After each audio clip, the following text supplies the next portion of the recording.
আসসালামু আলাইকুম রহমতুল্লাহি হেলথ টিপস অ্যান্ড ব্লগস থেকে মোহাম্মদ শরীফুল আলম শরীফ বেশ কিছু কথা নিয়ে আপনাদের মধ্যে আজকে আমি উপস্থিত হলাম। এখন আজকের বিষয় হলো, দেখুন, আমাদের একজন দেশের গর্ব এবং দেশের মূল্যবান সম্পদ বললে ভুল হবে না, যাকে আমরা প্রত্যেকেই কোটি কোটি মানুষ আমরা যার জন্য প্রাণ ভরে দোয়া করেছিলাম সে যেন বেঁচে থাকে এবং আল্লাহ তাআলা তাকে যেন যেভাবেই হোক বাঁচিয়ে রাখেন। তো যখন সন্ধ্যার পরে গতকালকে সন্ধ্যার পরে যখন আমরা জানতে পারলাম এই নিউজটা যে শরীফ ওসমান হাদি আর আমাদের মধ্যে নেই, তখন এই কষ্ট, এই হারানোর বেদনা আসলে প্রত্যেকের অন্তরকে জ্বালিয়ে পুড়িয়ে ছারখার করে দিয়েছে। তো আমিও বলতে চাচ্ছি, হাদি বলে গিয়েছিলেন যে, একটা কথা মনে আছে সবার, হাদি কিন্তু আসলে সে তার নিজের জন্য কিছু করেনি। হাদিকে যারা হত্যা করেছেন, হাদিকে যারা মেরেছেন, তাদের বিচারের সঠিক বিচার যেন হবে, সেই জন্য এখন থেকে আমাদের প্রত্যেকেরই আসলেও আন্দোলন করা উচিত। আমরা যেভাবে পারি, ঘরে থেকে হোক, সোশ্যাল মিডিয়া থেকে হোক, আমরা আন্দোলন করে যাব। এটাও একটা নৈতিক দায়িত্ব এবং এটাও আমাদের দায়িত্ব তো বটেই। দায়িত্বের পাশাপাশি এই কার্যক্রম অব্যাহত রাখবো আমরা আশা করি প্রত্যেকেই। আমার যারা ফেসবুক ফলোয়ার আছেন এবং আমি যাদেরকে ফলো করে যাচ্ছি, প্রত্যেকের উদ্দেশ্যেই বলবো, আপনারা আমার সাথে আশা করি একমত পোষণ করবেন। কেননা একমত পোষণ করবেন এই জন্যই যে, কারণ আজকে এক হাদি এই দেশকে নতুন দেশ গড়ার জন্য তিনি যেভাবে নিঃস্বার্থভাবে কথা বলে গিয়েছেন, কাজ করে গিয়েছেন, সেই তার মধ্যে যে প্রতিভা ছিল আল্লাহ তাআলা রাব্বুল আলামিন দিয়েছিলেন। আমরা বাংলাদেশ থেকে একজন, কি বলবো এটাকে, এমন একজনকে হারিয়েছি, তাহা আসলে কি বলবো, বীর পুরুষ, সিংহ পুরুষ, যত কিছুই বলি না কেন, কোনো কিছু দিয়ে পূরণ করা সম্ভব না। তো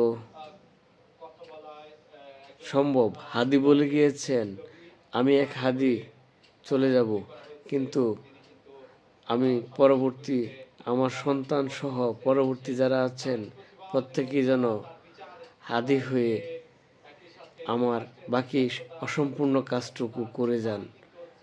তো হাদি যদি আসলেও আমাদের বিবেককে প্রশ্ন করে দেখি, আমি আবারও বলতেছি, আমাদের বিবেককে প্রশ্ন করে দেখি, হাদি যদি আসলেও দেশের জন্যে এবং সত্যের জন্যে এবং আমাদের বাংলাদেশের সার্বভৌমত্বের জন্যে এবং পার্শ্ববর্তী দেশ এবং ফ্যাসিস্ট দোসরদের জন্য যদি সে তার এই কার্যকলাপগুলি করে গেছেন, তাহলে অবশ্যই আমরা প্রত্যেকেই সোচ্চার থাকবো এবং কার্যকর ভূমিকা পালন করব, যেন একবারে আমরা এখন থেকে কখনো হাত ছাড়ব না।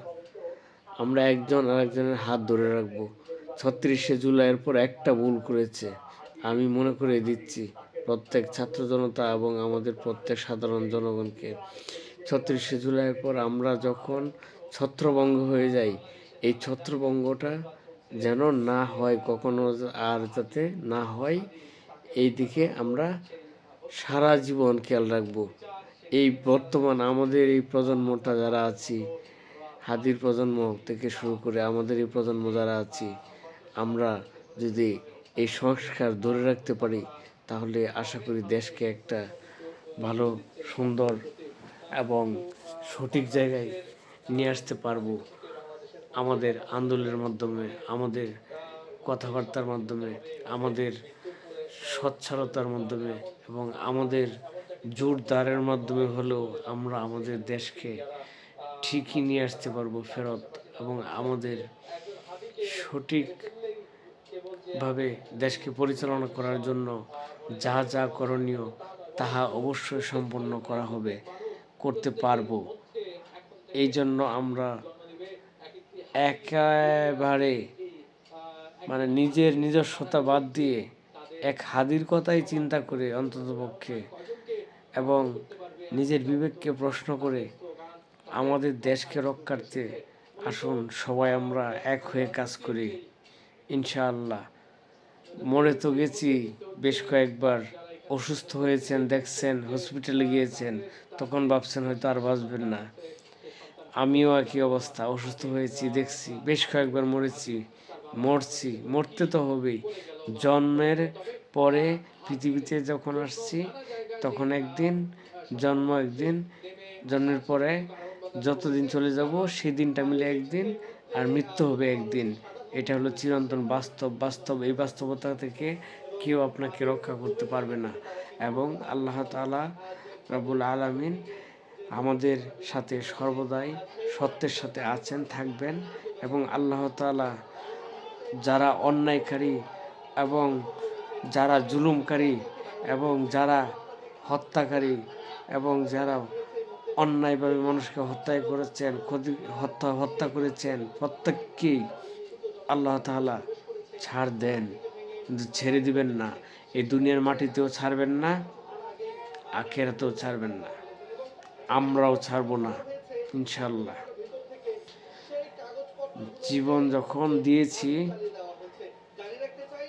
আবার জীবন দেব, অনেক জীবন দিয়েছি, আবার জীবন দেব। তবে আসুন প্রত্যেকেই আমরা এই আন্দোলনের সাথে সম্পৃক্ত হয়ে আমাদের দেশকে স্বচ্ছতার সহিত একটা পরিপূর্ণ দেশ হিসেবে, সার্বভৌমত্ব দেশ হিসেবে গড়ে তুলি। এই হলো আমার প্রত্যেকের কাছে চাওয়া এবং প্রত্যাশা।